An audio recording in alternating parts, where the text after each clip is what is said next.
In this video, we're going to take a look at Organic Studio's Blue Crab. Let's jump straight to the end with my opinion. This gets lighter as it dries, which, when I first saw it go down, I was loving how dark and rich this blue was that I was seeing. I became a bit disappointed as I saw it dry and lighten up, unjustly, as it is a great blue that gives good tone variation. And oh yeah, lots of really nice shading. Extremely well. Again.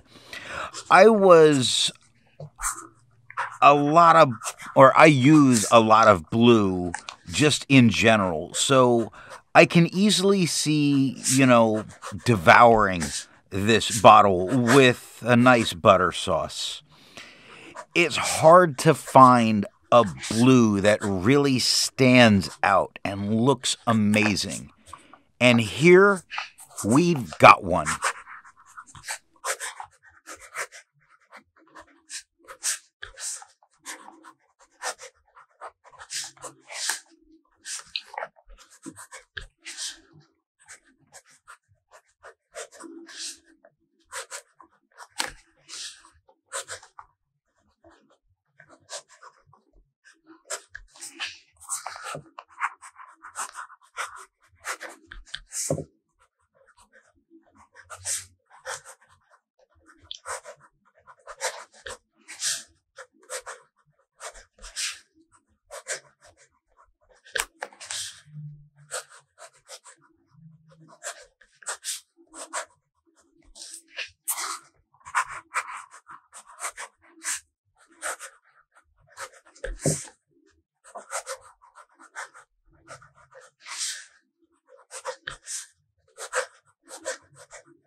I like to change things up by using a different pen each day. Today that pen is a Retro 51 Tornado with a broad nib. It's inked up, used for a day, and used to take the notes for this video. To see how I arrived at that opinion, let's take a look at the first writing sample done on Clairfontaine. Looking at the fine nib, this is a nice tone. It's the lightest one we're really going to see with this, but this is really nice. It doesn't feather. It doesn't spread. It shades worse than any other case that we're really going to see. It shades well, though. Look at the word 18. Look at Euler. Look at published. Every single word, you get to see lighter and darker spots. It's doing it incredibly well.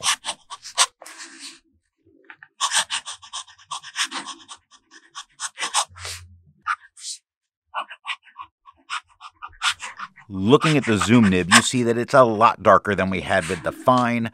Shocker there. Now, it's not feathering, it's not spreading, it is having amazing shading. Look at the very dark letters that come out in the word science. Although he was competing mostly lighter, and then gets dark at the end and really pops against dark to light to dark. It is doing a fantastic job. Just wish I wrote with a zoom better.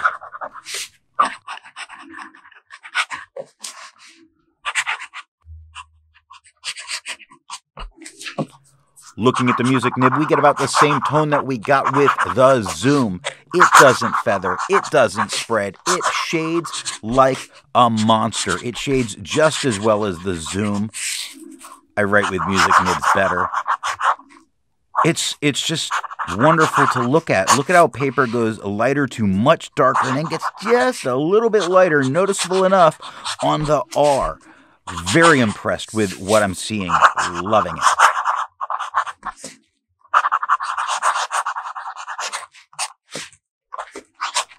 Looking at the back of the page, you see that we get no bleeding, no ghosting, no problem using the back.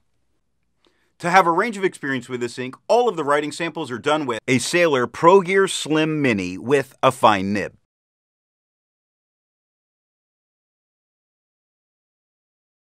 A Sailor 1911 Large with a zoom nib.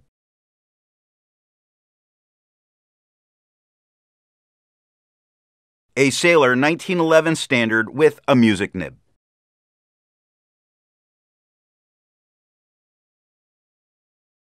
The next writing sample is done in a FieldNotes Steno notebook. Looking at the fine nib, it is noticeably darker than we had on the Clairfontaine. It doesn't feather. It doesn't spread. It is shading. You see it in experimentally on the top line. You see it in landlocked a little bit. The more absorbent nature of this paper is not doing the greatest benefit to this ink. It's putting a great tone down. It's just not giving that standout shading, but again, not made for fountain pens.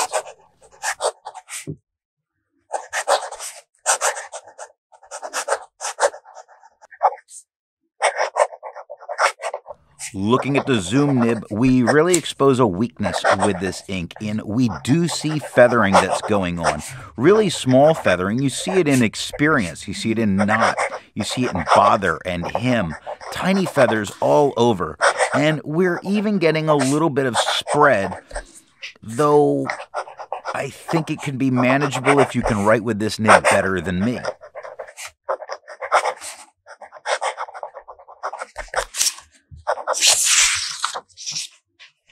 Looking at the music nib, where my writing isn't going to be as much of an issue, it's just a tad bit lighter than we had with the zoom. It is feathering. You see it right off the bat with there. You see it in truth and or, all tiny feathers, totally manageable. It's not spreading as much. So there's the slightest bit of spread, but really not a problem. More of the problem would be the feathering that's going on. It's not really shading as the paper's been eating that up. Looking at the back of the page, none of this extreme ghosting came through, bled onto the page underneath. The fine, I don't think you'd have a problem with using the back of the page, just not the music or zoom. I agree with Vita. There's a lot to learn by doing multiple chromatographies.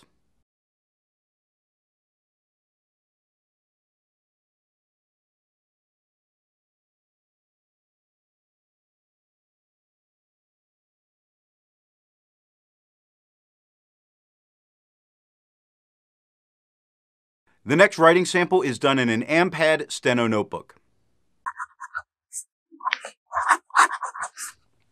Looking at the fine nib, we do see that the yellow tone of this paper has affected the ink just a little bit, and it's going to show a little bit more in the zoom. Now, we're not getting any kind of feathering. We're not getting any kind of spread.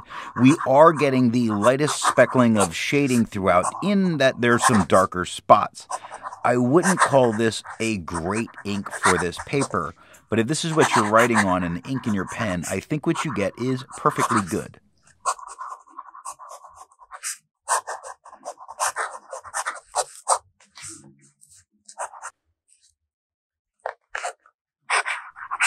Looking at the zoom nib, we do get feathering, we do get spread. Both of those, I think, are manageable. They're there, they're not the greatest, but I think they're manageable. We do get some shading that's going on, in that we do get some much darker areas. You see it in dockyards, you see it in universities, but the most noticeable thing is the tone of the paper has made this a bit of a purple lean, which could be a problem in a professional environment. Looking at the music nib, it's a little bit lighter than what we got with the zoom. And to remark on the color first, it is not as much of that purple lean as we had in the zoom, but it is still slightly there, which could be that professional environment kind of problem. We're not really getting very much for spread and for feathering. They're actually a little bit better. They're there, but a little bit better than the zoom, and we're not getting any shading. Looking at the back of the page, you see that the ghosting for the zoom and the music, you probably can't use the back of the page. The fine, not going to be a problem. None of these spots you see came through and touched the page underneath, so no bleed. Resistance tests are done to see how this ink can be expected to perform on the page, and more importantly, how hard it may be to clean from your pen.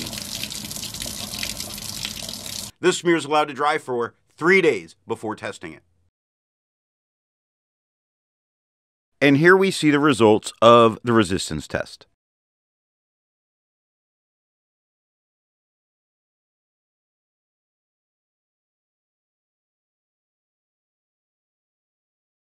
The next writing sample is done in a national Steno notebook. Looking at the fine nib, we get no feather. We get no spread. We do get the tiniest speckling of shading that's going on. The top of the D in grand, the top of the H in monarch, top of the T in 2. A lot of areas that are showing themselves as being quite a bit darker than the rest of the writing. It really is bringing it out, and I've really come to appreciate how well fine nibs actually can shade as you get more used to them.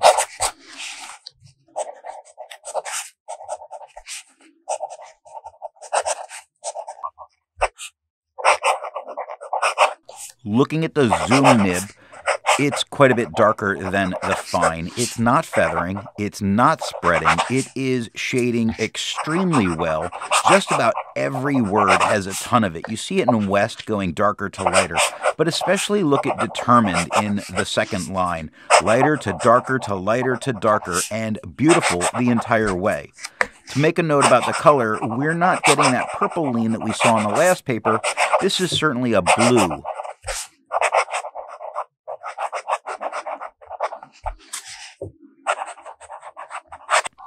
Looking at the music nib, we have just a tad bit lighter than we had with the zoom. It's not feathering. It's not spreading.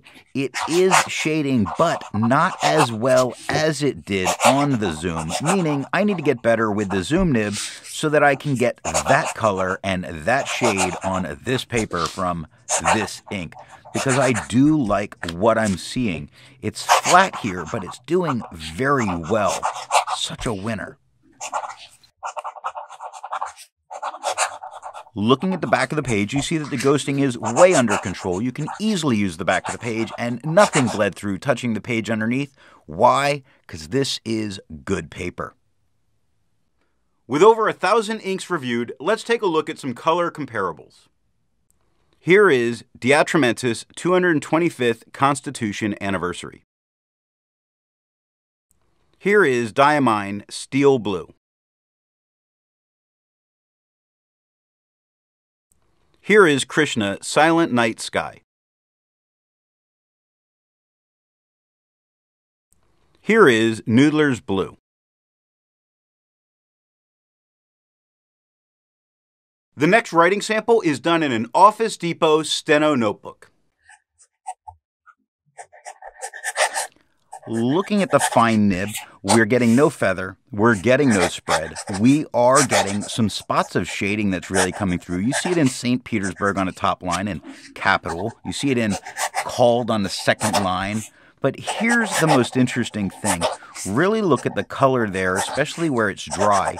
And the tone of the paper has done something very interesting again, in that it's got the slightest bit of a kind of turquoise color to it. Not turquoise. A very, very blue-leaning turquoise, though.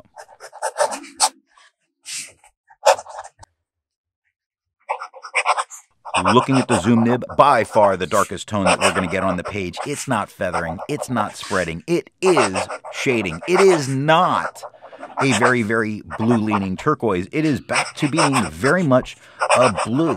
But in the darkest areas, kind of got that little bit of purple in it again. This paper has done some amazing things. This ink has really performed interestingly on some of the papers not made for fountain pens. Very cool in what's going on.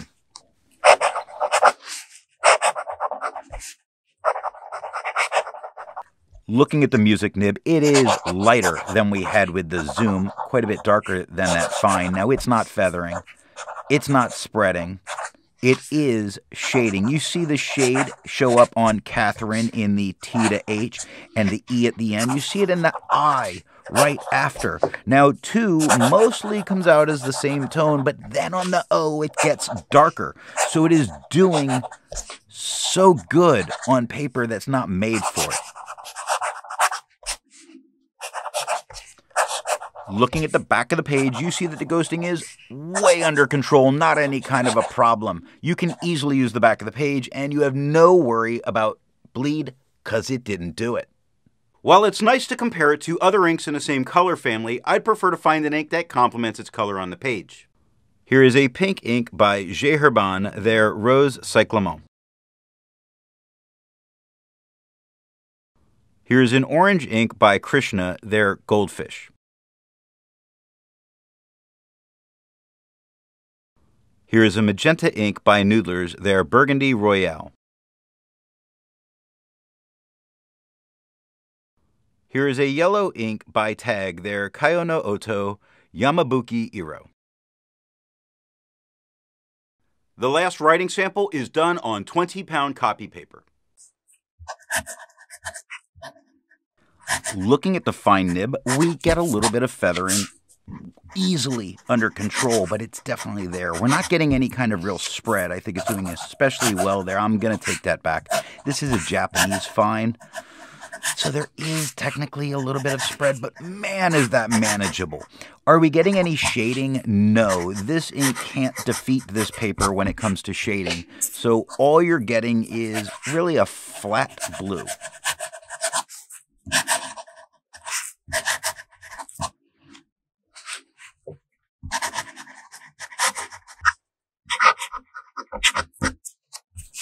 Looking at the zoom nib, it's quite a bit darker than we had with the fine. It is feathering, as we would expect. It is spreading, as we would expect. It does look like I write with a marker. I don't. It's a zoom nib. I'm just not good at it. Is it shading? Actually, yes. In the second line, when you see Catherine, the T and the H you see get a little bit darker. In the third line, you're going to see the word the changes tone a little bit throughout the word, so technically there's some there. Looking at the music nib, it is a tad bit lighter than the zoom. It feathers. It spreads. It has a couple of spots where it does shade. Although, to be writing on this paper and really looking and expecting shading, I'm not sure that you know what this paper is. This is the finest quality paper that you can get at a school. Sorry, school. I took this paper from the school. It's bad paper. Looking at the page underneath, you see 2 spots where the zoom nib did bleed through and touch the page underneath. Not entirely corrupting it, though. You could use the page underneath without a problem. You just can't use the back of the page because of the extreme ghosting. So what nib and pen do I think is going to give the best writing experience with this ink? My first desire for this ink was with a really wet fine. Then a really wet stub or broad. Then it looked really good in a medium flow fine, a medium flow medium flow damn it.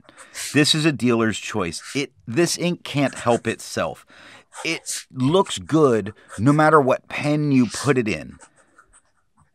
Just choose good paper because this ink deserves good paper.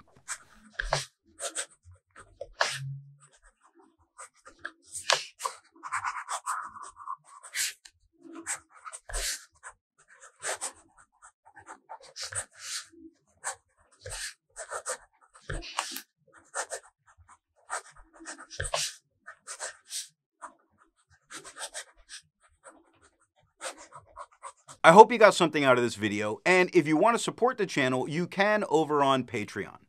Thanks for watching.